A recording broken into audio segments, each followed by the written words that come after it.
In this video, I'm going to show you how to make the Tulip Fingerless mitts. What you're going to need is about 3 ounces of white, or your main color or background color, of your leaf color and your flower color. I happen to have more than just a few yards here. You're going to need an I-9 5.5 millimeter crochet hook. And you're going to also need your handy dandy scissors and yarn needle or large-eyed tapestry needle. And we're going to start. The instructions, of course, starts off with your notes and your materials, the gauge. This is going to be a woman's large or medium to large, and if you have smaller hands, you can use a smaller hook. You can also go down in your yarn weight size, maybe use a sport yarn. To start with the cuff, and it says leaving a 6-inch tail, chain 30. In row 1, you double crochet in the 4th chain from hook and each chain across. So we're going to go ahead and chain 30. I start with a slip knot. The way I make my slip knot is a little different than some. Go behind 180 degrees, yarn over, and hold on to the twist and pull it through. That slip knot can be counted as a stitch, and I'm going to do that in this case. So I'm going to chain 30. So that's 1, 2, 3, 29, 30.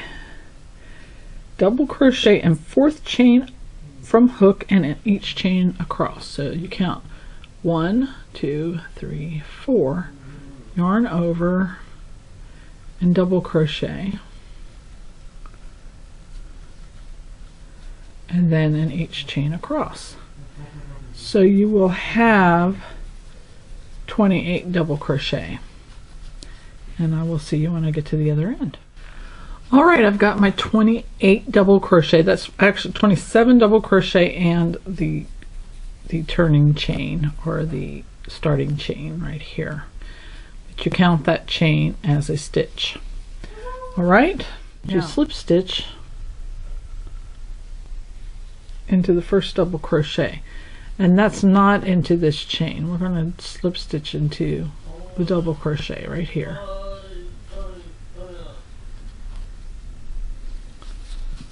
Just like that.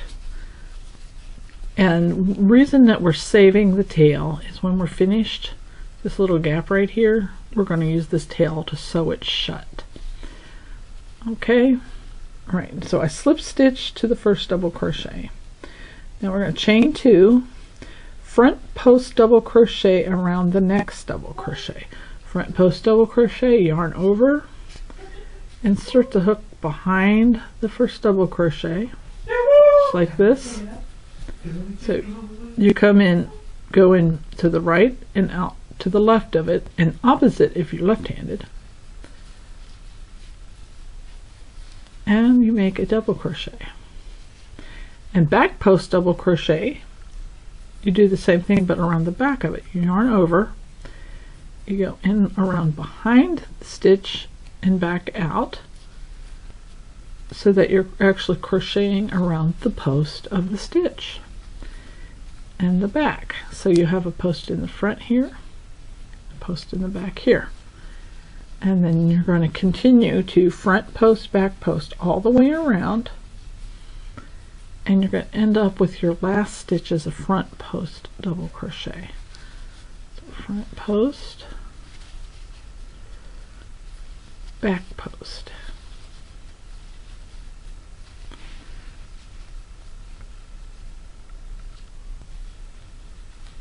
front post, and back post, and do that all the way around, and I'll meet you when I get to the other end. Okay, I've worked all my way around, and I'm ready to do my last front post double crochet. And even though I have that gap there, we still work our post stitch around that last double crochet, and then we slip stitch into the first front post double crochet, and we don't slip stitch into the chain. Okay, like so. Okay, then we chain 2. We'll go on for round 3. We're going to do rounds 3 to 6 with the post stitch rib pattern. So for rows 3 through 6, let's repeat what we did on round 2. We're going to front post where the front post is, and back post where the back post is, just like so. Front post, back post. I am going to continue this until I finish with round 6, and then we will resume the video.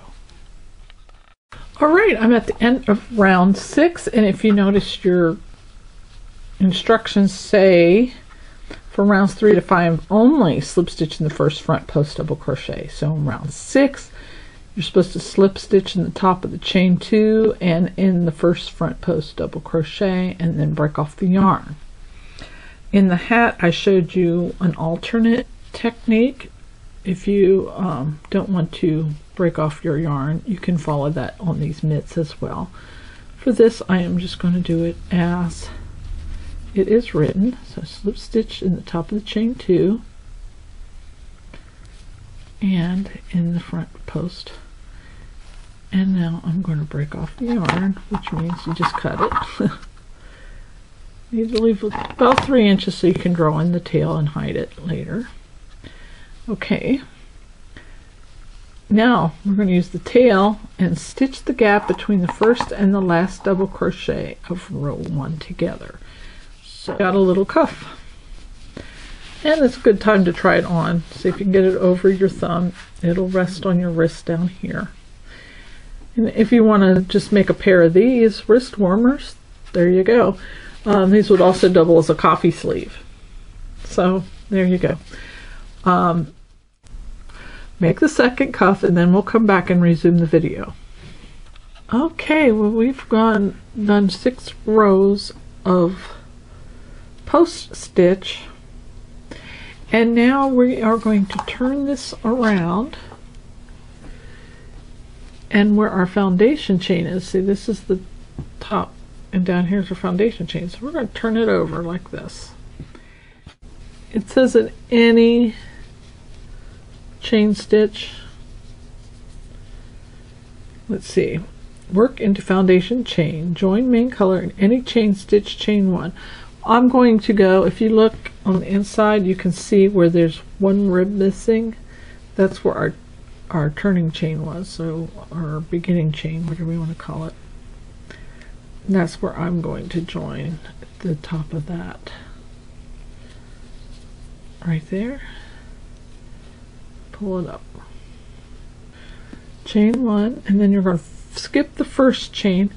The reason we do that is because we had an even number of stitches in our cuff, and we're going to need an odd number for the tulip pattern. So that's the only reason we're skipping a stitch.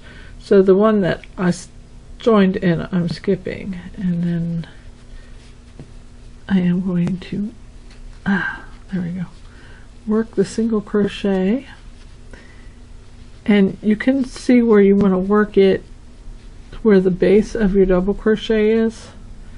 That's where you can stick your hook. It makes it a little easier to find. So we should work into every stitch around. We want to end up with 27 single crochet. Don't want to crochet over the tail all the way around because it'll kind of mess up some of the elasticity of our cuff. But you want to come around to the other side. Alright, I've got 26 single crochet around. I need to do 1 more. 27. And then it says Join with a slip stitch in first single crochet and break off the main color. So just like so, and cut your yarn. Do the same on the other cuff, and then we'll get our flower rose done.